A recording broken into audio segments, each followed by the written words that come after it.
દોસ્તો, મુકેશ અંબાણીનું સૌથી મોંઘું ઘર એટલે કે મુંબઈમાં આવેલું એન્ટેલિયા હાઉસની ચર્ચાઓ હાલ સોશિયલ મીડિયા પર ખૂબ થઈ રહી છે.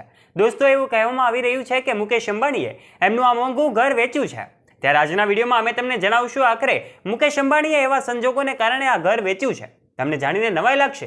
દોસ્તો, મુકેશ અંબાણીએ એનું મોંઘું ઘર એટલે કે એન્ટેલિયા નહીં, એમણે ન્યુયોર્કમાં આવેલો પોતાનો બંગલો વેચ્યો છે. જો તમે એવું વિચારી રહ્યા છો કે એમણે એન્ટેલિયા વેચ્યું છે તો એ બિલકુલ ખોટી વાત છે. દોસ્તો, ન્યુયોર્કમાં આવેલી એમની એસ્ટેટ જે હતી એમણે વેચી છે, જે $9 મિલિયન રૂપિયા આવ્યા છે. દોસ્તો, આ રૂપિયામાંથી મુકેશ અંબાણી નવું કંઈક ખરીદવાની કે નવા પ્રકારના ઇન્વેસ્ટમેન્ટમાં પૈસા દાખલ કરી શકે છે. ત્યારે જ્યારથી આ સમાચાર સોશિયલ મીડિયા પર ફેલાયા છે, સૌ લોકો વિચારી રહ્યા છે કે મુકેશ અંબાણીએ એમનું 27 માળની લક્ઝરિયસ સુવિધા ધરાવતું એન્ટેલિયા હાઉસ શા માટે વેચ્યું છે. પણ દોસ્તો, એવું નથી કે એમણે એન્ટેલિયા હાઉસ વેચ્યું છે.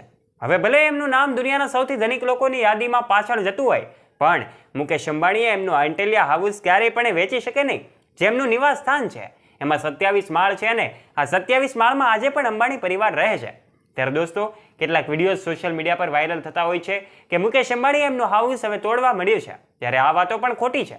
સોશિયલ મીડિયા પર અનેક વાતો જે થતી હોય છે એમાં કેટલીક વાતોના કોઈ પુરાવા હોતા નથી. ત્યારે દોસ્તો, મુકેશ અંબાણીએ એમનું જે હાઉસ છે ન્યુયોર્ક ખાતે આવેલું છે એ વેચ્યું છે અને હવે તે દુબઈમાં આવેલું એસ્ટેટ ખરીદવા માંગે છે.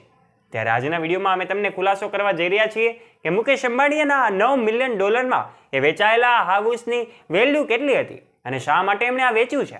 તો એ તમામ બાબતો જાણવા માટે આ વિડીયોને અંત સુધી જોતા રહેજો અને ચેનલ પર નવા છો તો ચેનલને બેલ આઇકન દબાવીને અવશ્ય સબસ્ક્રાઇબ પણ કરી લેજો. મુકેશ અંબાણીને દુનિયાના સૌથી ધનિક ઉદ્યોગપતિઓમાંથી એક માનવામાં આવતા હતા અને હવે એમનું સ્થાન અદાણીએ લીધું છે. મુકેશ અંબાણી ભલે આજે ટોપ રિચેસ્ટ પર્સનમાં એમનું સ્થાન પાછળ આવ્યું હોય, પણ મુકેશ અંબાણીની સંપત્તિમાં કોઈ ઘટાડો નોંધાયો નથી. ભારતના દિગ્ગજ ઉદ્યોગપતિ મુકેશ અંબાણીએ દુબઈમાં બીચ સાઇડનો પોતાનો આલિશાન બંગલો ખરીદવા માટે જોડાણ કર્યું છે અને આ બંગલો ખરીદવા માટે જ એમણે ન્યુયોર્ક ખાતે આવેલો એ પોતાનો બંગલો વેચવાની વાત સામે આવી છે. મીડિયા રિપોર્ટ્સ અનુસાર મુકેશ અંબાણી દુબઈમાં એ બીચ સાઇડ વિલાના મિસ્ટી ખરીદનારા છે. કહેવામાં આવી રહ્યું છે કે આ વિલાની કિંમત $80 મિલિયન છે.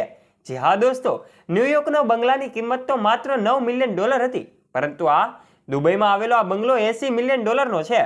અંબાણી આ શહેરમાં રહેણાંક મિલકત ખરીદનાર સૌથી મોટા બિઝનેસમેન છે.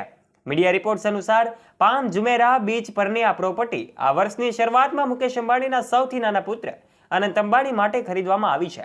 આ નવા અંબાણી વિલામાં એક બેડરૂમ, એક ખાનગી સ્પા અને ઇન્ડોર અને આઉટડોર બ્રિજ છે.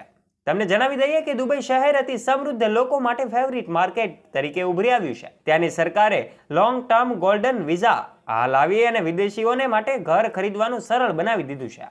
આ સ્થાન બ્રિટિશ ફૂટબોલર ડેવિડ બેકહામ અને હિન્દી સિનેમાના બાદશાહ શાહરૂખ ખાન જેવા અંબાણીઓના નવા પાડોશીઓ હશે. મીડિયા રિપોર્ટ્સ અનુસાર દુબઈમાં થયેલી આ પ્રોપર્ટી ડીલને ગુપ્ત રાખવામાં આવી હતી. એવું કહેવામાં આવી રહ્યું છે કે અંબાણી એને બનાવવા અને તેને સુરક્ષિત સુનિશ્ચિત કરવા માટે લાખો ડોલરો ખર્ચવાની તૈયારી પણ કરી રહ્યા છે. જોકે અંબાણીના પ્રાથમિક નિવાસસ્થાન મુંબઈમાં 27 માળની ગગનચુંબી ઇમારત એન્ટેલિયા રહી છે. આ એમનું મૂળ સ્થાન રહી છે, જેની કિંમત 15,000 કરોડ રૂપિયાની આસપાસ કહેવામાં આવે છે. અને આ 27 માળની ભવ્ય બિલ્ડિંગમાં અંબાણી પરિવાર આજે પણ વસે છે, જે મુંબઈમાં આવેલું છે. આ મુંબઈમાં આવેલા વિલા ખાતે જ, આ મુંબઈમાં આવેલા એમના બંગલો ખાતે જ અનંત અને રાધિકાના લગ્ન કરવામાં આવ્યા હતા. ત્યારે દોસ્તો, આજના વિડીયોમાં અમે તમને જણાવ્યું કે આખરે મુકેશ અંબાણીએ ન્યુયોર્ક ખાતે આવેલો એમનો બંગલો એટલા માટે વેચ્યો છે કે હવે તે દુબઈમાં એમનું નવી એસ્ટેટ, નવો મિલકત ખરીદવા જઈ રહ્યા છે. આશા રાખીએ છીએ તમને આ વિડીયો ગમ્યો હશે. જો આ વિડીયો ગમ્યો હોય તો વિડીયોને લાઇક અને ચેનલને અવશ્ય સબસ્ક્રાઇબ પણ કરી લેજો